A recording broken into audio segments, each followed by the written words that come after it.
কত বড় বুদ্ধ মূর্তি! এই নিউ টাউনের সেন্ট্রালের সামনের আমাদের যে বড় মাঠটা আছে সেখানে হচ্ছে। হস্তশিল্প সব থেকে বড় এই মেলাটা।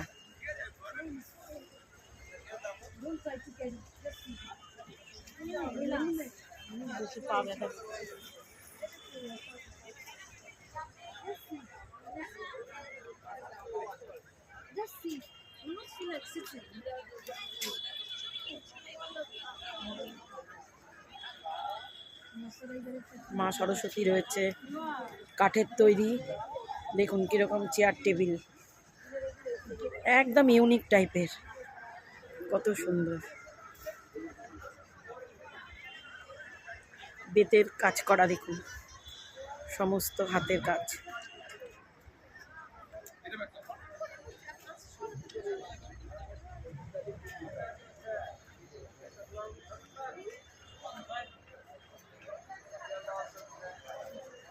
এখানে খাট আলমারি সব কিছু রয়েছে আবার।